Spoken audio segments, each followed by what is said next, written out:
to Bentley's Backwoods Bushcraft. And I just got done watching some videos of some of my subscribers.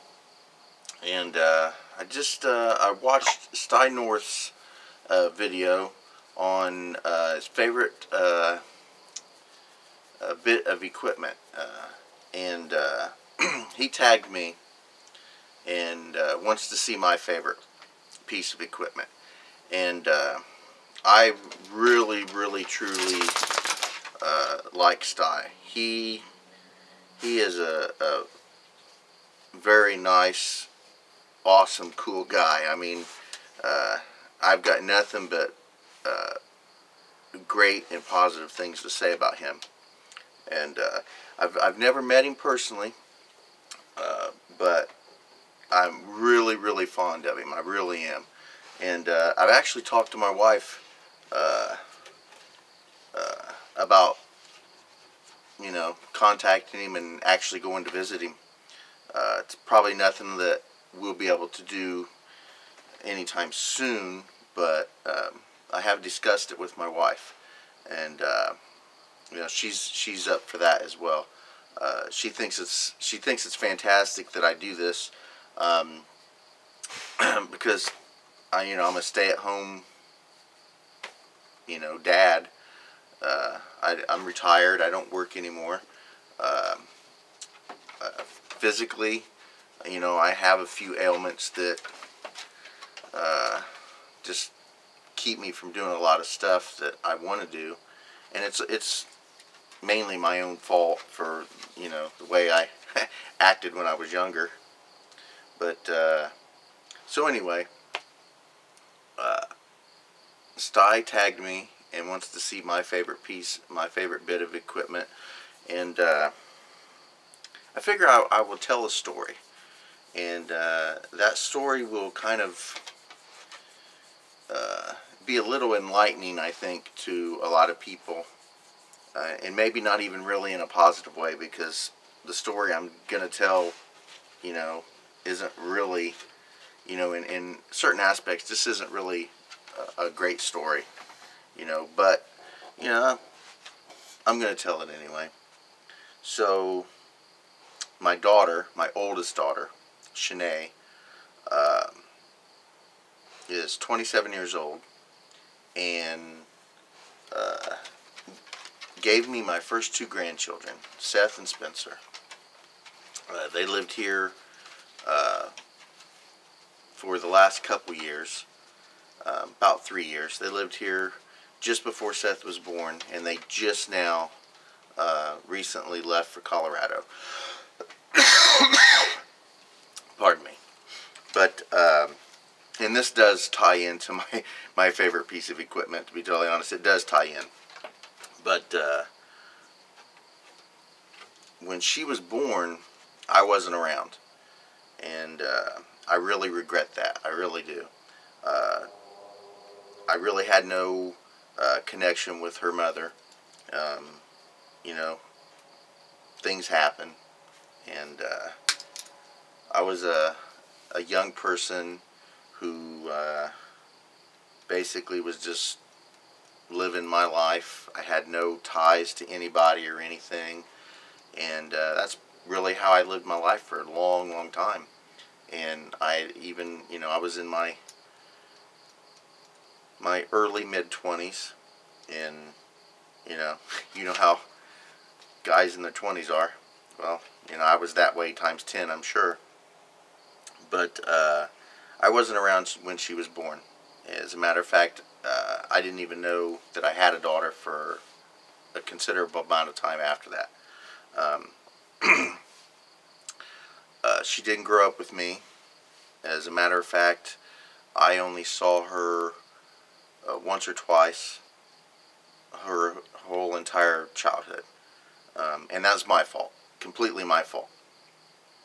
But when she was around 3 years old, they moved away, and I had absolutely no idea where she was at. And for the longest time, I didn't try to find her. Didn't even try to find her. And that saddens me. You know, it's a part of me that I don't like talking about, but, you know, I guess I will. But anyway, years later when I grew up, I did look for her and could not find her. And I looked and looked and looked. For years I looked. Well, she was in her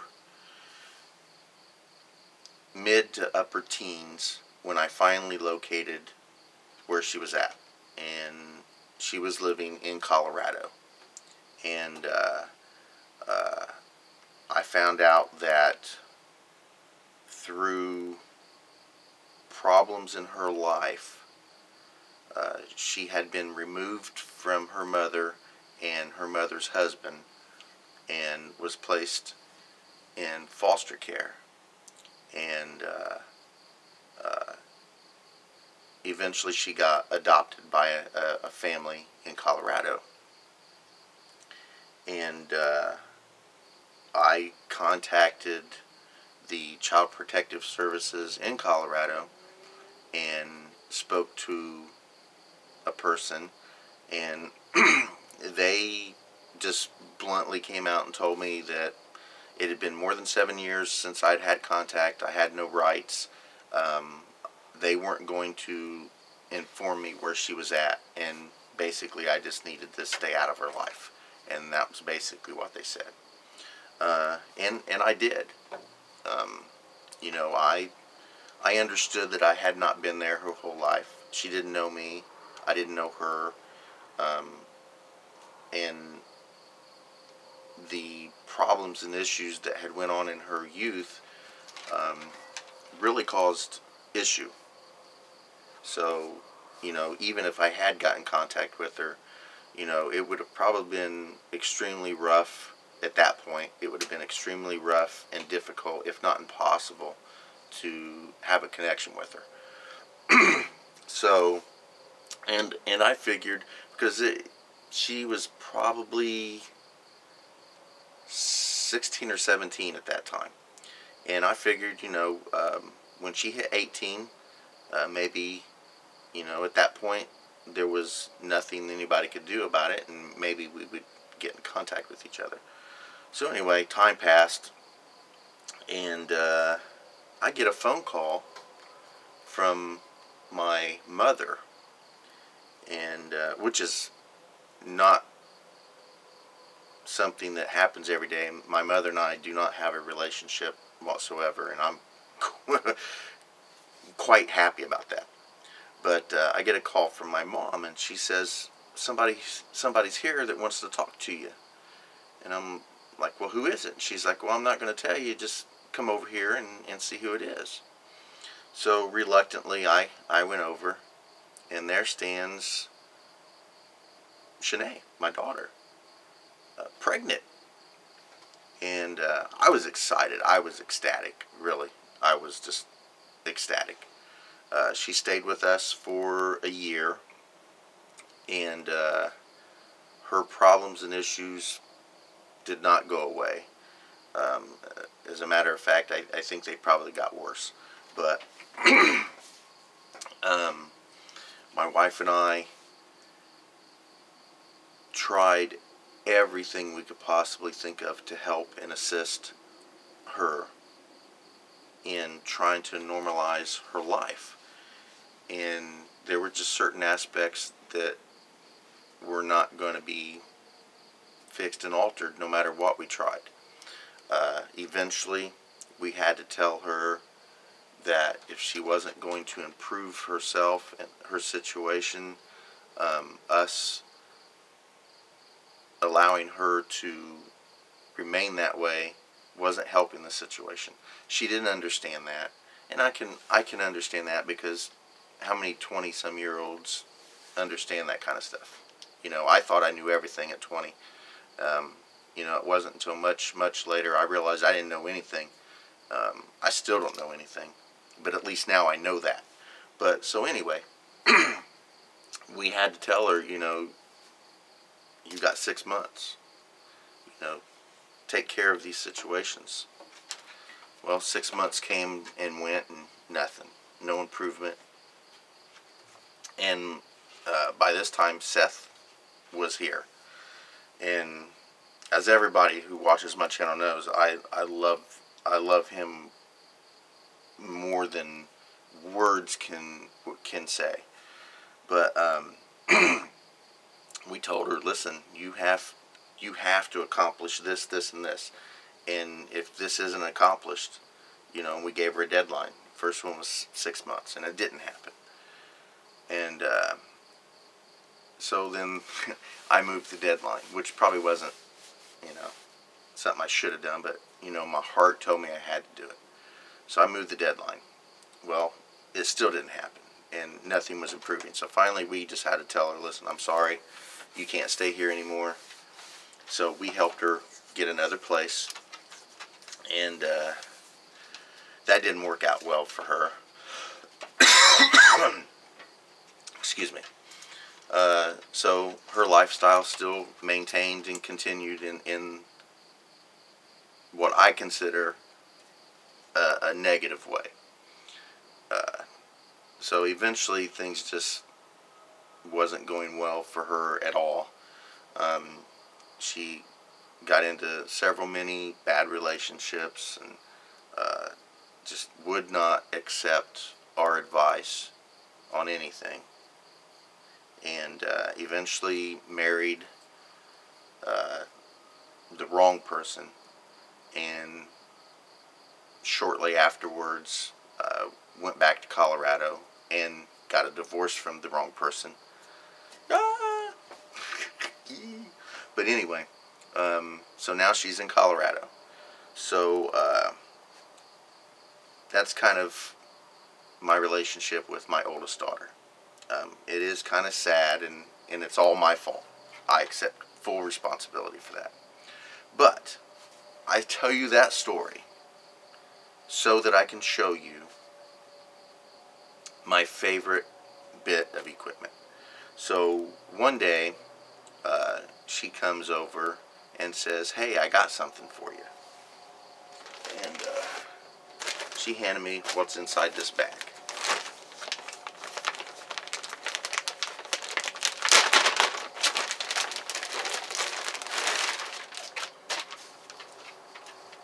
It is a military issue mosquito net. I'm not gonna unwrap it, but